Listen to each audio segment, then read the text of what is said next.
ये दुनिया बड़ी खराब है और बड़ी जलील है। इसमें अच्छाई भी है, भगवान का रूप भी है। ये तो मैं नहीं कहता कि भगवान का रूप नहीं है, तो इसमें कमियां कम है क्या, बुराइयां कम है क्या? एक से एक दुष्ट और एक से एक बेईमान दुनिया में भरे पड़े हैं।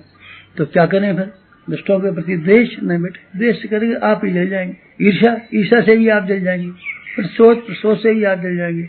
इससे आप सामने वाले का जितना नुकसान करेंगे उससे ज्यादा अपना नुकसान कर लेंगे। एक तो दूसरे आदमी ने आपको नुकसान पहुंचाया, नुकसान नंबर 1, और एक आपने फिर नई बीमारियां शुरू और कर ली, डाह की, ईर्ष्या की, प्रशोध की, घृणा की। ये सारी की सारी चीजों को आप बनाए रखेंगे, फिर आप कैसे जिएंगे बताइए ना? बाहर से भी पिसेंगे और भीतर से भी पिसेंगे तो आप मरेंगे ना। आप ऐसे मत, आप क्या करें फिर? बुराइयों को बर्दाश्त करें? नहीं, ये तो नहीं कहता बुराइयों को बर्दाश्त करें। आप बुराइयों से संघर्ष जरूर कीजिए। फिर संघर्ष करने का दूसरा तरीका है, कौन सा? वो तरीका है जो कि डॉक्टर इख्तियार करता है। किसके लिए? मरीज के लिए।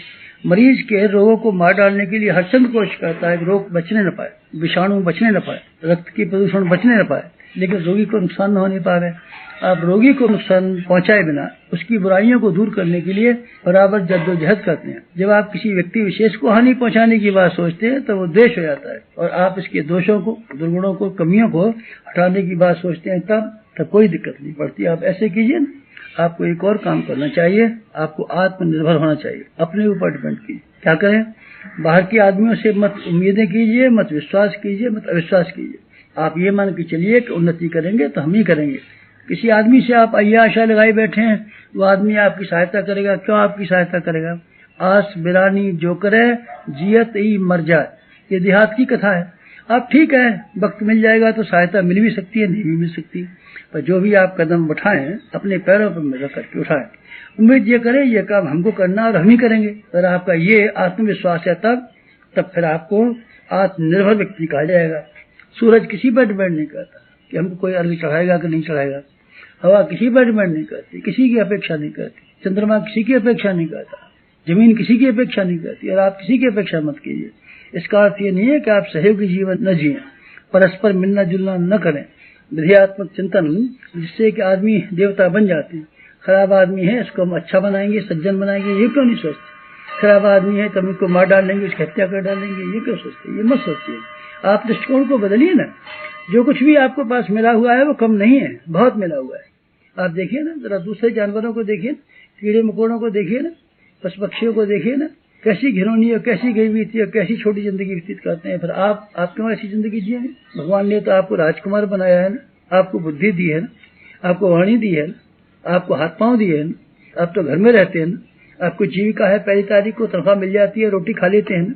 दूसरे जानवरों को देखिए, उन बेचारों को न कोई तनख्वाह है, न कोई नौकरी है, न कोई कपड़ा है, न कोई बोलने का ढंग है। इन सब के तुलना में आपको कितना मिला हुआ है, आप इस पर खुशी नहीं मना सकते, आप प्रसन्न नहीं हो सकते, आपके चेहरे पर मुस्कुराहट नहीं आ सकती कि जो हमारी वर्तमान परिस्थितियां हैं उसमें हमको पसंद रहने का हक।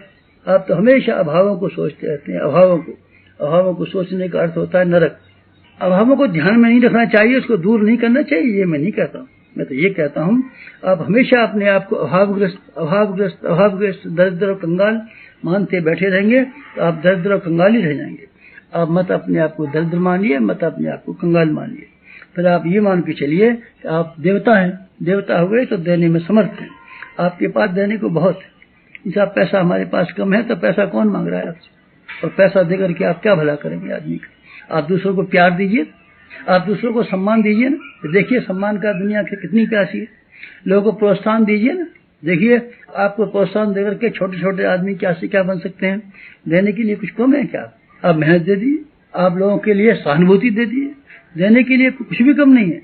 आपके पास देने की अगर मनोवृत्ति हो तो आप कुछ भी दे सकते हैं। आप 4 रोटी खाते हैं, 3 रोटी खाइए और 1 रोटी बचा दीजिए गरीबों के लिए। फिर आप देखेंगे किस तरीके से आपको शांति मिलती है और किस तरीके से आप प्रसन्नता के नजदीक चले जाते हैं। भगवान का नाम प्यार है। प्यार आप भीतर पैदा कीजिए ना। जिस दिन आप प्यार पैदा करेंगे उस दिन आपके मन में से एक ही उमंग और ऐसी हिलोर उत्पन्न करेगी कि हमको कैसे दूसरों की सहायता करनी चाहिए। जब दूसरों की सहायता करने के लिए आमादा होंगे तो आपको अपने में से कटौती करनी पड़ेगी। फिर साधु और ब्राह्मण का जीवन जीना पड़ेगा। ब्राह्मण किफायतदार को कहते हैं, मितव्ययी को कहते हैं, अपरिग्रही को कहते हैं, स्वल्प संतोषी को कहते हैं। आप ब्राह्मण बनिए और भूदेव पृथ्वी के देवताओं में अपने नाम को लगा लीजिए और संत किसे कहते हैं? परोपकारियों कहते हैं, लोकहित में लगे हुए आदमियों को भी कहते हैं। सत्प्रवृत्तियों में अपने आप को खपा देने वाले का नाम संत कहते हैं। आप संत और ब्राह्मण के रूप में अथवा दोनों के संयुक्त जीवन यापन करने के रूप में अगर आप जिए, मजा आ जाए। उम्मीद ऐसी है आप यही करेंगे। समाप्त।